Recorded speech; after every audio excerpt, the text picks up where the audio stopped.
ॲथरच्या दमदार स्कूटर्स आता कुडाळमध्ये ॲथर 450 आणि ॲथर रिस्टा.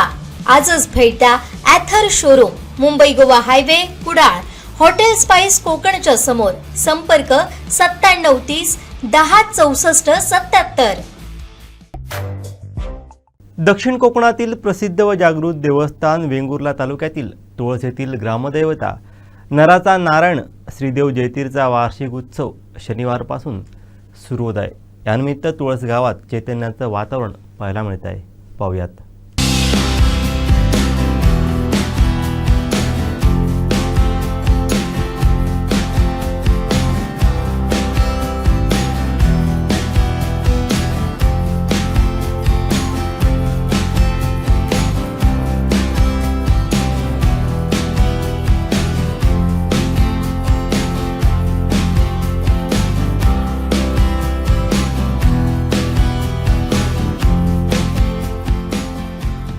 सिंधुदुर्ग जिल्ह्यातील प्रसिद्ध व जागृत देवस्थान असलेलं वेंगुर्ले तालुक्यातील तुळस या गावचं ग्रामदैवत नराचा नारायण म्हणून ज्या देवाची ख्याती आहे अशा श्रीदेव जयतीराचा उत्सव हा 16 मे पासून या ठिकाणी सुरुवात होतोय.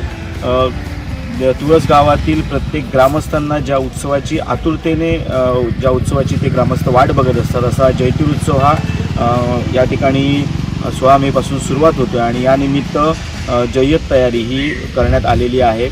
मंदिराला सुद्धा आकर्षक विद्युत रोषणाई, त्याचप्रमाणे फुलांची सजावटसुद्धा या ठिकाणी करण्यात आलेली आहे. त्याचप्रमाणे देवस्थान कमिटी, स्थानिक देवस्थान कमिटी आहे, ग्रामस्थ आहेत, यांच्या वतीने सुद्धा दरवर्षीप्रमाणे चोख नियोजन या जत्रोत्सवानिमित्त करण्यात आलेलं आहे. कारण या जयतीरोत्सवाची ख्याती ही संपूर्ण महाराष्ट्रच नाही तर विविध देशभरात पसरलेली आहे आणि ठिकठिकाणून अनेक भाविक या जत्रोत्सवानिमित्त या उत्सवानिमित्त येत असतात. कारण 16 मे पासून हा उत्सव पुढील 11 दिवस उत्सव हा या ठिकाणी चालतो आणि कवळास उत्सवाने या उत्सवाची सांगता होते.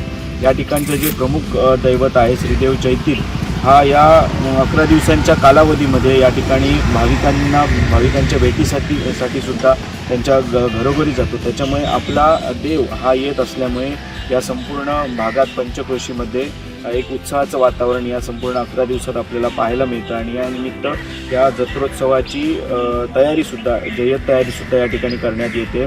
अनेक लाखो भाविक या उत्सवाला आपली उपस्थिती दर्शवत असतात, श्रीदेव जयतीराचं दर्शन घेत असतात आणि या निमित्त चोख नियोजन हे देवस्थान कमिटी असेल किंवा या ठिकाणचे स्थानिक ग्रामस्थ असतील यांच्यामार्फत करण्यात आलेलं आहे. आपण बघू शकतात की संपूर्ण मंदिर परिसरामध्ये विविध दुकानंसुद्धा थाटण्याची प्रक्रिया ही सुरू झालेली आहे. कारण 11 दिवस हा उत्सव चालू असतो. 11 दिवस अनेक भाविक या ठिकाणी श्रीदेव जयतीराचं दर्शन घेण्यासाठी येत असतात आणि यानिमित्त या ठिकाणी विविध दुकानं, विविध खाद्यपदार्थ असतील किंवा विविध वस्तूंची दुकानंसुद्धा थाटण्यात आलेली आहेत. जो पावसाळ्याच्या पूर्वसंध्येला हा उत्सव असल्यामुळे या उत्सवामध्ये शेतीची अवजारंसुद्धा आपल्याला पाहायला मिळतात. मात्र आता जी शेती ही आधुनिक झाल्यामुळे किंवा यांत्रिकीकरणाची शेती झाल्यामुळे आता बरीचशी यंत्रसामग्रीसुद्धा या आपल्या जत्रोत्सवात आपल्याला या ठिकाणी पाहायला मिळते. त्यामुळे अगोदरच्या काळी या ठिकाणी जी पारंपरिक शेती होती त्याची अवजारंसुद्धा या ठिकाणी पाहायला मिळायची. मात्र आता यांत्रिकीकरण जास्तीत जास्त प्रमाणात झाल्यामुळे आता काही जुनी जी अवजारं आहेत, शेतीची अवजारं ही क्वचितच बघायला मिळतात.